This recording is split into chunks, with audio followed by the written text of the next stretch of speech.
Bailey's Story, Chapter 6.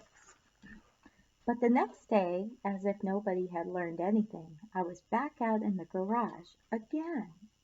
What was the matter with these people? This time there was far less to do. I did manage to get the pad off the floor of the doghouse and shred it up pretty well. I knocked over the metal trash container, but I couldn't get the lid off. Too bad. I could smell some scraps of last night's macaroni and cheese in there. There was nothing on the floor of the garage that I could chew. I couldn't reach the stuff that Dad had put on the shelves last night. This was no fun at all.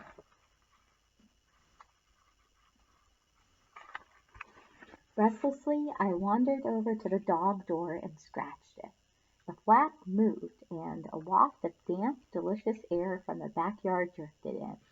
It had rained in the night, and I loved the way the water clung to the air and dripped from the leaves of the trees, scattering down in showers when the breeze came by.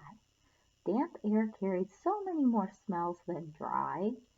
My nose picked up exhaust from cars, Mom's roses, burnt toast from next door, wet earth, living leaves on the trees, and dead ones scattered on the ground. I leaned against the dog door, my nose working hard to draw the smells in. I leaned farther, and then, suddenly, I was out in the yard. The boy hadn't even pushed me. I tore around the backyard, barking with excitement. I was out. I was outside, surrounded by all of those marvelous smells. I squatted and peed into the grass. It was nicer to do it outside anyway, even apart from the fuss that all the humans made about their floors and rugs. I liked to wipe my paws on the lawn after I went, so that the scent from the sweat on my pads ended up on the blades of grass. And it was just more satisfying, somehow, to lift my leg and mark the corners of the yard instead of the leg of the couch. I raced around the yard some more, my nose up in the wind, taking up whatever smells the breeze brought me. Being in the yard alone was not as much fun as being there with the boy, but it was definitely better than the garage. However, when the breeze brought new, cold raindrops my way, I began to think that the garage had its points. I went back to the dog door and poked my nose at it. If I'd gotten out on my own, there was a chance that, yes, I could get back into the garage all by myself, too. Under a roof once more, I shook a little water from my fur and wished the boy were here to see what I had learned. I was sure he'd called me a good boy. There would probably be a biscuit in it for me. After the rain ended, I tried my new trick with the dog door again, and sure enough, I was out in the backyard for a second time.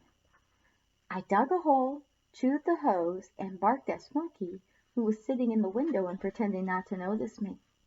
When a large yellow bus pulled up in front of the house, Ethan and several more neighborhood kids, including Chelsea, tumbled out.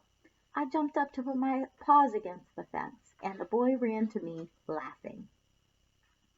The doghouse didn't get much use after that, but every now and then, Ethan and I still played doghouse.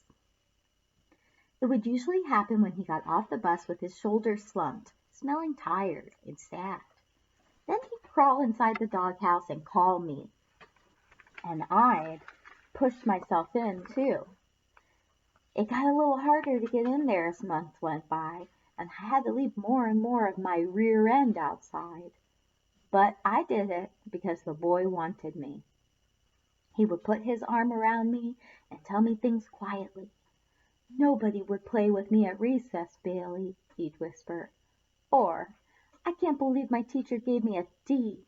I worked so hard on that project, Bailey. It's not fair." Or sometimes he'd just tell me, "You're lucky to be a dog, Bailey. It's tough being a boy." I didn't understand most of the words, although I wagged every time he said my name. But I knew that he was sad, and that being with me in the doghouse made him feel better.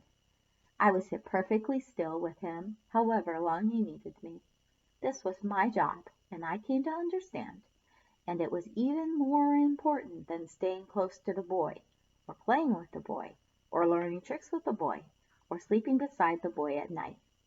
I was supposed to comfort Ethan whenever he needed me.